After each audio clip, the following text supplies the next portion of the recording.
242A, East Germany, near the Elbe River. A Soviet radar crew mans their P-18 station, monitoring NATO airspace like they've done every night for months. The green glow of the scope flickers with minor returns, commercial flights, weather noise, routine patrols. Nothing unusual. Then, a strange low flicker near the Czech border. It pulses once, then disappears. No alarms, no intercept orders, just silence. At 2:57 a.m., a simulated fuel depot inside a Warsaw Pact training zone, part of a routine war game scenario, is declared destroyed. The exercise is supposed to test response times to an enemy airstrike, but no aircraft was detected. No scramble was launched. There was no radar trail, no audio signature, no clue. Back at the radar station, the lieutenant stares at the playback logs. "It never crossed the grid," he says. His commander squints at the tape. Then what the hell hit the target? The answer, though still classified in Western reports, is now history. An American F-111 Aardvark. Not just a bomber. A system designed to do the unthinkable: fly undetected into the most defended airspace on Earth, drop precision munitions, and vanish before anyone knows what happened. It didn't jam the radar. It didn't outrun the interceptors. It didn't even show up, because the F-111 didn't fight Soviet radar, it flew under its logic.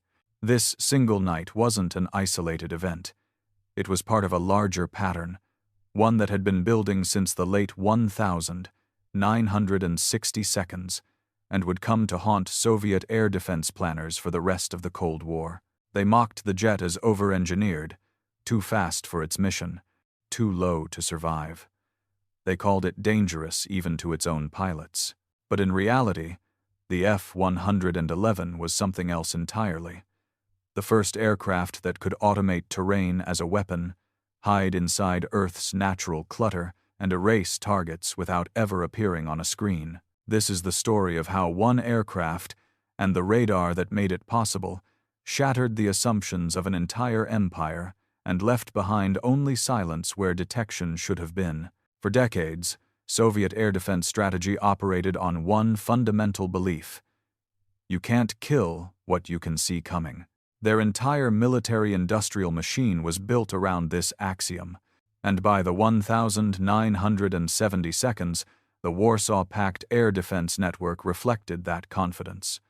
Hundreds of radar installations, layers of missile batteries, and a doctrine that assumed altitude was the enemy's weakness. They weren't wrong until the F-111 rewrote the rulebook. From the Kremlin's perspective, American airpower meant strategic bombers, 52 seconds, high-altitude saturation raids, the kind of mass force tactics the Soviets themselves were built to emulate and counter. Their radars were designed to track planes at 30,000 feet. Their interceptors were optimized to climb fast, strike hard, and fall back before enemy fighters arrived. So when the Americans began testing low-level strike aircraft with onboard terrain-following radar, Soviet analysts saw only a novelty, a liability. To them, flying low at night, at high speed, in unpredictable terrain wasn't innovation. It was suicide. Soviet aircraft, like the Su-24, were built for medium-altitude attacks with radar-guided bombs. Pilots relied on ground control, not onboard avionics. Anything lower was considered a crash waiting to happen. And then came the F-111. It didn't just fly low, it flew with precision at 200 feet, using a computer-guided radar that made real-time adjustments every second, controlling altitude, pitch, and bank angles without human input.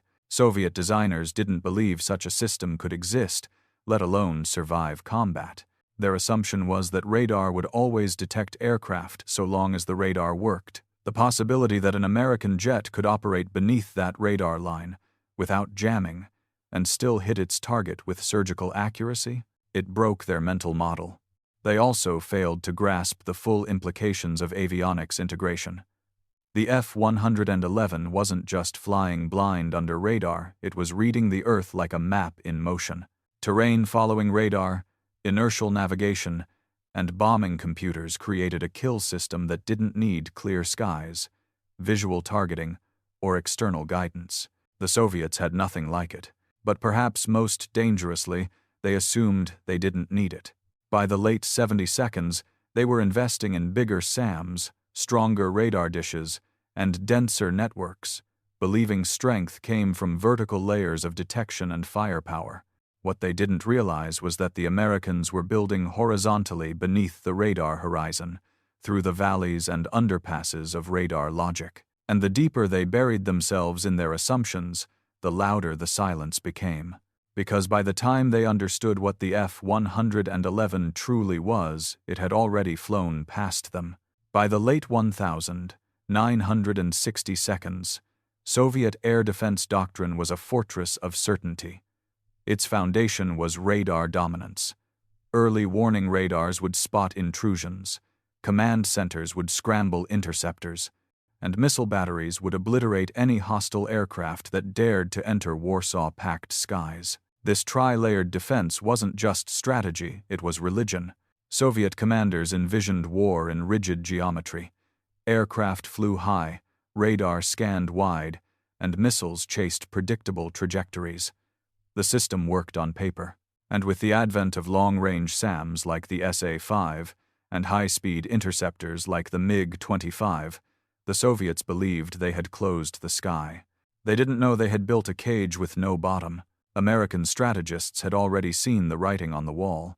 High-altitude bombers were vulnerable. Radar detection was improving. Speed alone couldn't save them. The future wasn't up, it was down. Enter the doctrine of low-level penetration. Instead of flying over defenses, U.S. strike aircraft would slip beneath them, using Earth's natural curvature and terrain to mask their approach. This required a new kind of aircraft, fast, stable at low altitudes, and equipped with a brain that could process terrain in real time. That aircraft was the F-111. It wasn't just a machine, it was a paradigm shift.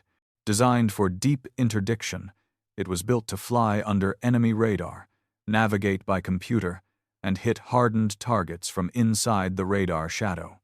The Soviets had nothing comparable. Worse, they hadn't even theorized such a profile.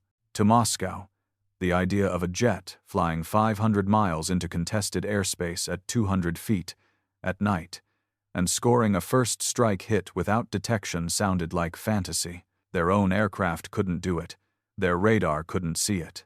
Their doctrine didn't allow it. They kept doubling down, layering radar belts across East Germany, deploying more SAMs, refining radio triangulation. All vertical defense solutions. None of them addressed the new horizontal threat, a threat that lived inside the ground clutter of radar screens, disguised as noise, moving too fast to be real. The F-111 was not invisible. It was uncategorizable. Its flight profile, dictated by terrain-following radar, existed outside of Soviet radar logic. Every assumption in their doctrine was about what a target looked like. The F-111 didn't match any of them. It didn't fly where it should. It didn't reflect the way it should. It didn't behave the way it should. And when Soviet planners finally began to question their assumptions, it was already too late. Because their doctrine wasn't about to break, it already had. It was called Combat Lancer. In 1968, a handful of F-111A aircraft were quietly deployed to Thailand under combat conditions. The mission?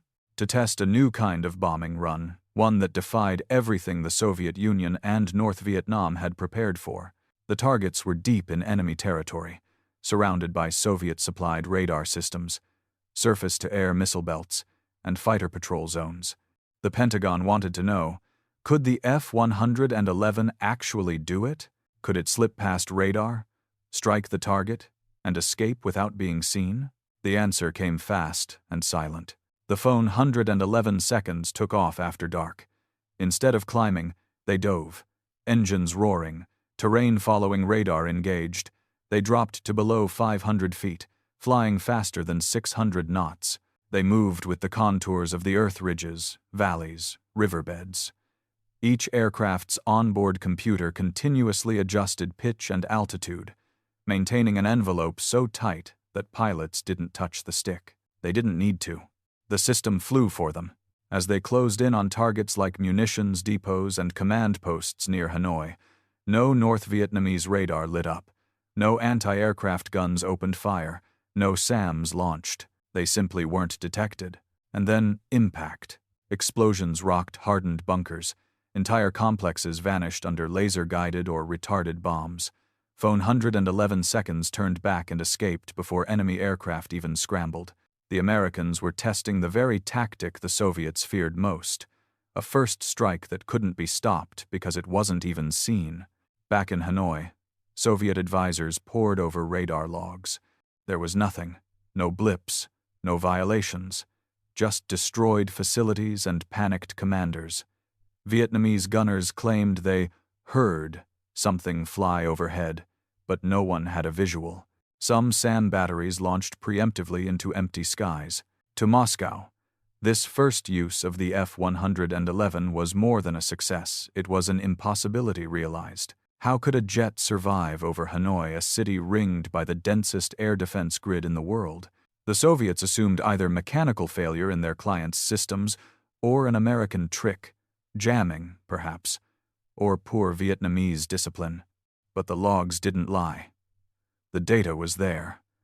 The F-111 hadn't spoofed the system. It had avoided it entirely. This marked the first moment when Soviet engineers realized they were fighting a new kind of enemy, not one of metal or firepower, but of doctrine and geometry. A jet that used Earth as a shield, that lived below radar lines, that operated inside the blind spots no one thought could be weaponized. And this wasn't a one-time fluke. It was just the beginning. When the early F-111 strikes in Vietnam began showing patterns of success, undetected approaches, surgical strikes, zero engagement, American commanders celebrated. But in Moscow, the reaction wasn't fear, it was dismissal. Soviet military intelligence reviewed North Vietnamese radar logs and combat reports from Hanoi, Haiphong, and other key targets. They noted the gaps in radar coverage, the odd timing of explosions with no corresponding aircraft detection, and the eerie lack of surface-to-air missile launches. But instead of adapting, they doubled down on their assumptions. The official explanation? Malfunctioning radar, inadequate Vietnamese training, jamming techniques, faulty maintenance. Anything but the obvious truth, that a new kind of bomber had just flown through their playbook and shredded it without a trace. Soviet engineers at NIIP, the Research Institute of Instrument Engineering, proposed enhanced radar coverage and more aggressive altitude filtering. The assumption was that the American plane had to be emitting some kind of deceptive signal, some new generation of ECM they hadn't yet cracked. But when technicians simulated jamming profiles, none matched the radar silence observed. Still, commanders in the Soviet Air Defense Forces PVO Strany clung to the belief that all air threats would eventually be seen, tracked, and destroyed. Their entire network was predicated on radar visibility. The idea that a bomber could fly without jamming and still avoid detection seemed absurd. In 1969, an internal briefing delivered to the General Staff warned, new American strike aircraft appear to be operating below known radar visibility thresholds. Further analysis pending. It was ignored. Instead, Soviet air defense divisions were told to increase readiness, expand visual spotting regiments, and begin working on faster SAM lock-on protocols. But all of these measures were based on reaction, not prevention. And none of them addressed the fundamental issue. The F-111 didn't appear on Soviet radar screens, not because it jammed them, but because it didn't enter them at all. This was a flaw not in equipment but in belief. And so, despite more F-111 strikes in Southeast Asia, despite intelligence intercepts, confirming American pilots bragging about flying under the net, despite Allied Warsaw Pact officers reporting strange echoes in radar data, the top brass refused to shift. They would not revise doctrine based on anecdotes, because to do so would mean acknowledging something terrifying, that the most expensive, most expansive air defense system in the world had just been rendered irrelevant by one aircraft and a radar that didn't point at the sky, but at the ground. As F-111 strikes grew bolder and more precise, the Soviet response began to coalesce around a single faulty conclusion. The Americans were using next-generation jamming technology. To Moscow's radar engineers, this explanation made sense. After all, how else could aircraft vanish from radar screens unless they were actively disrupting signal returns? In 1970, Soviet specialists at the Scientific Research Institute of Radio Engineering launched a full-scale review of their P-12 and P-18 radar performance during Vietnam. Logs showed sudden signal dropouts, ghost echoes, and unexplained silences at moments when U.S. targets were confirmed to have passed through. The assumption? Electronic countermeasures, ECM. Orders were issued to upgrade Soviet radar systems with more robust anti-jamming protocols. Signal discrimination software was revised. Bandwidth was adjusted. Entire regiments were trained to recognize jamming patterns and report back when radar screens went dark. But the real enemy wasn't jamming, it was physics. Because the F-111 wasn't interfering with radar, it was simply flying where radar wasn't looking. Soviet long-range early warning radars like the P-14 Tall King were designed to scan thousands of kilometers, but at high altitudes. Their detection cones pointed skyward, optimized for incoming bombers or high-flying reconnaissance planes. At 200 feet above ground level, the Earth itself became a shield. Hills, trees, buildings, natural clutter obscured returns, and the Soviet software was built to ignore that clutter. Ironically, the radar filters that discarded ground noise were the very thing that hid the F-111's presence. Still, Soviet analysts clung to the ECM theory. They insisted that the F-111's RWR, radar warning receiver, or self-protection jammers were creating false quiet zones. But captured signal profiles from North Vietnam told a different story. There was no active jamming, no distortion, just absence. Even when Soviet engineers simulated jamming scenarios in labs, the results never matched what was happening in the field. There were no side lobe spikes, no decoy reflections, just targets that entered low, stayed low, and left before radar realized they were there. To break this blindness, the Soviet Union would have needed to radically shift their radar paradigm to start scanning down, tracking in valleys, and interpreting terrain as a threat vector. But this would require reprogramming not just radars, but minds. And in the rigid Soviet command hierarchy, such adaptation was unthinkable. Instead, they kept refining the wrong theory. More ECM filters, more frequency agility, more false confidence, all while Phone 111 seconds trained for deep strikes over Warsaw-packed airspace, flying under defenses that had been trained to ignore the very altitudes they used. The truth was staring them in the face, and they filtered it out. After blaming electronic jamming for their failure to detect the F-111, Soviet analysts latched onto another explanation: coverage gaps. The thinking was straightforward. If American strike aircraft weren't being seen, it must be because they were slipping through seams in the radar network. On paper, the Soviet air defense system was a marvel of geometry. Overlapping radar sectors spanned across the Warsaw Pact, creating theoretical total coverage from the Baltic to the Black Sea. Each radar post fed information to central command nodes, which coordinated with interceptor squadrons and missile batteries. A target entering from NATO airspace should have been tracked instantly and engaged within minutes. But reality wasn't so tidy. Radar lines rarely met perfectly. Mountain ranges, river valleys, and urban sprawl created natural dead zones, and while long-range radars covered vast distances, they were often blind to what lay below 1,000 feet. These terrain shadows were considered negligible until the F-111 turned them into highways.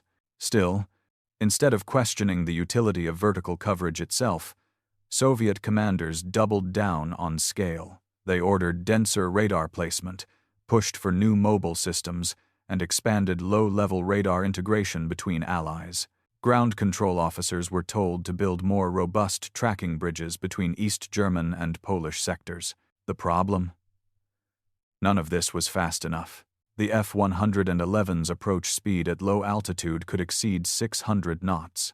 In the time it took for a radar station to hand off a low signal to the next grid, the aircraft had already vanished.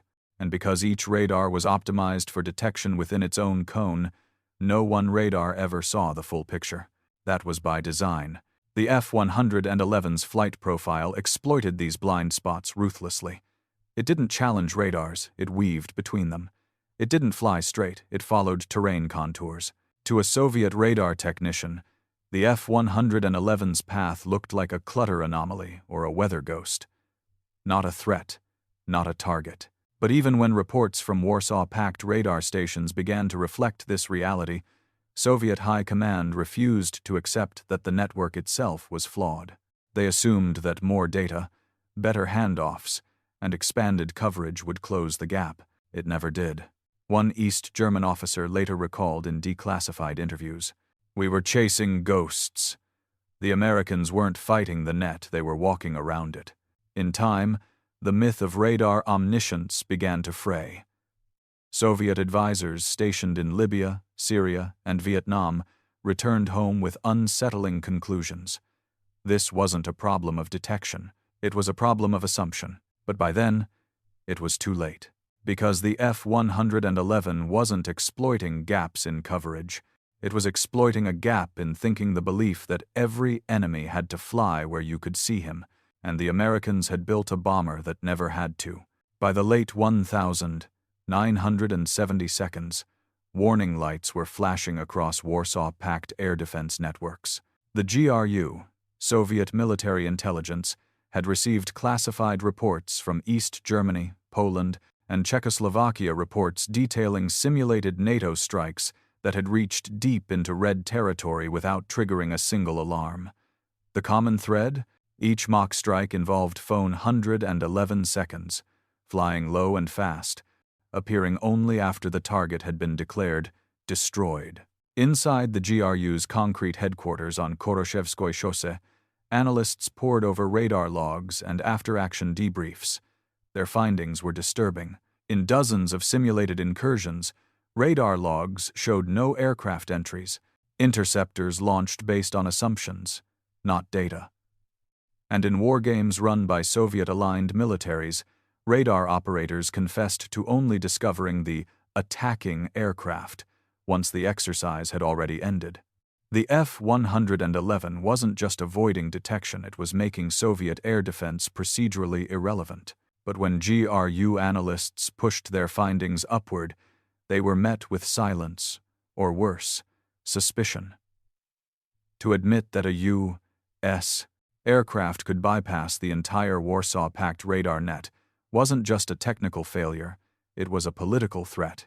It undermined everything the Soviet Union had spent billions building, and everything the Politburo had promised. So the evidence was buried.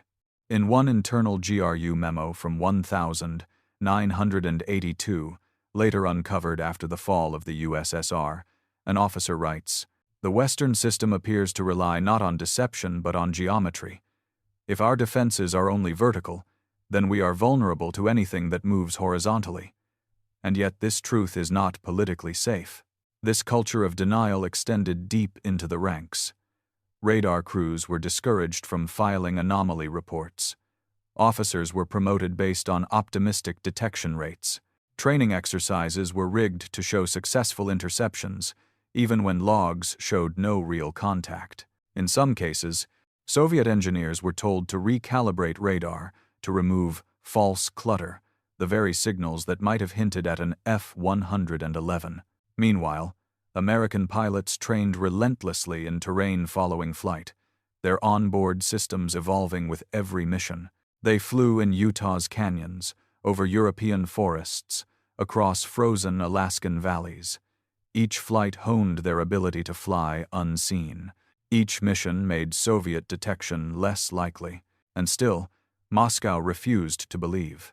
Even when intelligence satellites recorded strange radar gaps during NATO exercises, even when Warsaw Pact allies reported unknown tracks slipping between stations, Soviet high command clung to its legacy doctrine. The most devastating intelligence failure wasn't that the Soviets couldn't see the F-111, it was that they refused to believe it existed. And when they finally accepted the truth, it was no longer a matter of countering the jet.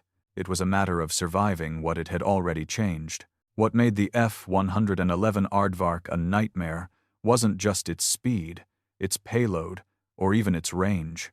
It was the way it flew, and the revolutionary system that enabled it. The APQ-110 terrain following radar. To the untrained eye, the F-111 looked like any other swing-wing bomber. But inside its nose was a radar that didn't scan for enemies. It scanned for Earth itself. Hills, valleys, ridgelines, and forests, these weren't obstacles. They were waypoints. The radar continuously mapped the ground ahead, adjusting flight control surfaces in real time to maintain a razor-thin altitude window. The pilot didn't fly low. The jet did. The terrain following radar created an envelope of safe flight, usually around 200 feet above ground, through which the F-111 could hurtle at 600 knots, even in total darkness or poor weather. While Soviet interceptors scanned the sky for B-52 seconds at 30,000 feet, the F-111 was already racing beneath their radar horizon, hugging the terrain, silent and unseen. And this wasn't just theory. It was proven, over and over. In Vietnam, phone 111 seconds penetrated some of the world's densest radar zones, flying under SAM coverage, beneath search radar arcs, and directly into hardened targets. The bomb delivery system was integrated with the navigation suite, allowing for guided drops without visual contact. Targets were destroyed before a single radar operator could react. Soviet engineers studying downed F-111 components were shocked by the onboard computing power. The U.S. had created not just a bomber, but a digital assassin, a war machine that used electronics not for offense, but to disappear from view. Meanwhile, the Soviets were still teaching pilots to rely on ground control for direction and timing. The contrast couldn't have been starker. The F-111 was the first aircraft to fully embody the concept of autonomous strike. It didn't need command updates. It didn't need mid-course corrections. It didn't even need clear skies. Its systems were fused. Radar, navigation, bombing, all one loop, one brain, one trigger pull. And it terrified Soviet planners. Because this wasn't jamming. This wasn't stealth. This was mathematics as a weapon, using the geometry of terrain, the latency of radar systems, and the blind spots in doctrine as a battlefield. And worst of all, it worked every time. In NATO exercises, the F-111 outflew Soviet-modeled interceptors, evaded mock defenses, and struck simulated airfields and command centers with unerring accuracy. Soviet observers returned home with uneasy reports. Their best radars couldn't track it. Their interceptors couldn't catch it. Their missiles couldn't lock on in time. The Americans had not just built a bomber. They had created a system, a way of flying warplanes that made traditional air defense irrelevant. The terrain-following radar didn't just allow the F-111 to fly low. It allowed it to disappear from Soviet military theory.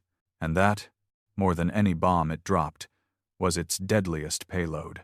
The 14th of April, 1986. The night the Soviet Union watched one of its proudest exports, an integrated radar and air defense system, get annihilated without ever firing a shot. Operation El Dorado Canyon wasn't just retaliation for a Libyan-sponsored bombing in Berlin. It was a demonstration, a warning, and above all, it was the F-111's moment to step out of the shadows and humiliate Soviet radar systems on a global stage. The mission was surgical.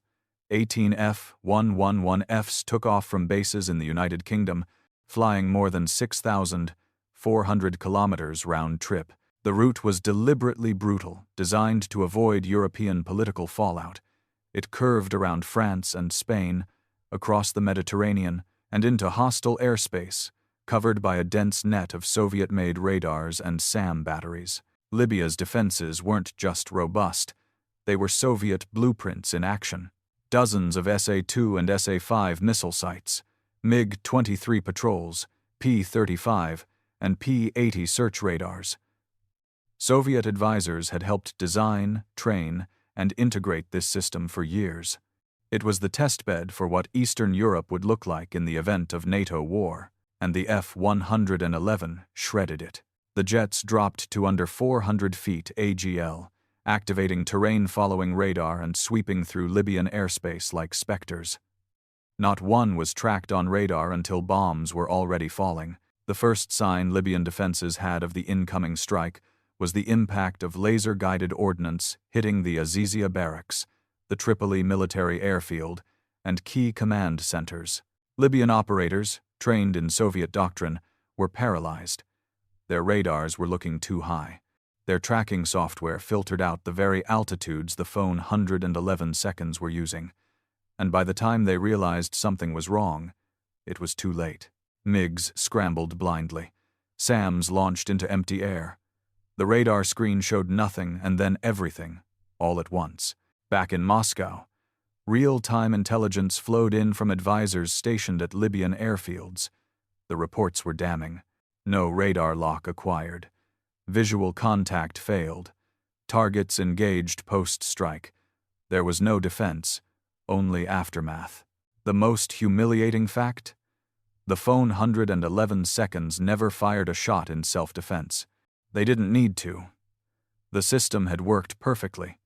They were ghosts in a machine that didn't know ghosts could exist. When the aircraft returned safely to Lakenheath hours later, American planners knew they had just sent a message not just to Gaddafi, but to the entire Soviet military-industrial complex.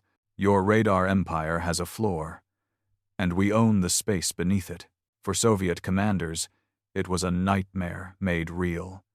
They had dismissed the F-111 as too complex, too expensive, too fragile, but here it was, delivering strategic strikes through Soviet-designed airspace without being seen, let alone intercepted. It wasn't just a victory, it was a humiliation, because the Libyans hadn't failed. The Soviet doctrine had. The Soviet Union had built its military identity on the illusion of certainty.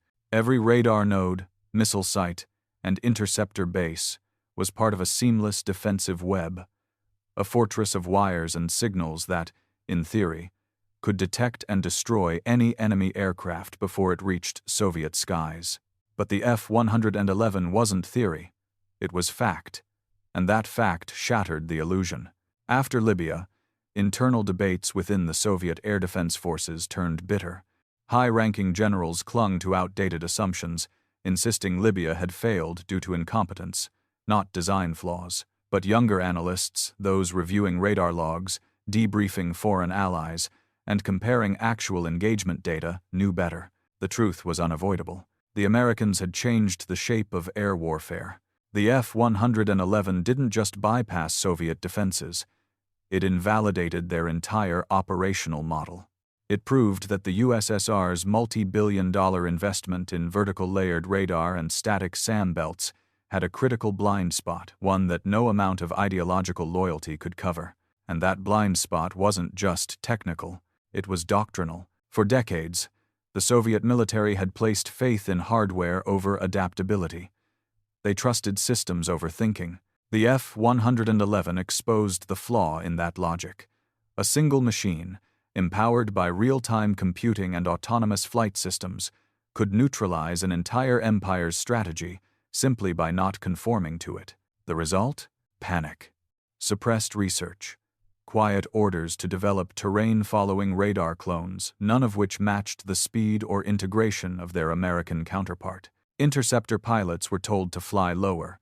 Radar operators were retrained to watch for ground clutter, but it was too late. The West had moved on. Stealth technology was already emerging. Cruise missiles were being designed to mimic the F-111's flight profile. By the time the Soviet military caught up, they were already preparing for a type of war that no longer existed. Even worse, The ideological cost was incalculable. The F-111 didn't just evade Soviet missiles, it evaded Soviet imagination, and in doing so, it exposed the unspoken truth behind the Iron Curtain. That rigidity is weakness, and doctrine without doubt is a coffin with a flag on top. By the time the Berlin Wall fell, Soviet commanders were still arguing about radar gaps, still rewriting exercises to pretend their systems had worked. But buried in their own archives, unread, unspoken, lay the real story. They had been flying blind. Today, few remember the phone 111 inches the same breadth as the F-22 or the B-2 Spirit. It doesn't have the sleek silhouette of stealth, nor the glamour of dogfights. But for those who understand warfare by electronics, not explosions, the F-111 remains one of the most terrifying aircraft ever built, because it proved something no missile or fighter ever had. You don't need to defeat the enemy if the enemy can't find you. In declassified NATO wargames, Soviet-modeled defenses continued to fail against F-111 profiles, even into the late 1980s. Simulated strike runs reached deep into Poland, Czechoslovakia, even near the borders of Belarus without detection. After the Cold War, retired Soviet officers confirmed what had long been suspected. The F-111 had achieved what few systems ever could. It had lived in the enemy's blind spot, by design. Its legacy lives on not in museum exhibits, but in the shape of warfare itself. Cruise missiles fly low, hugging valleys. Strike fighters train at nap-of-the-earth altitudes. Autonomous flight systems trace digital terrain models in real time. All of it began with the Aardvark. What made it haunting wasn't just its precision or its speed. It was its silence. No radar return. No audible warning. No visual confirmation. Just a flash. Then smoke. Then nothing. Soviet radar crews used to joke that NATO pilots had nowhere to hide. Then came a jet that never needed to. And when the books of the Cold War finally closed, they found one last image inside. A low-flying ghost, reading the earth like a map, never seen, never heard, but always there.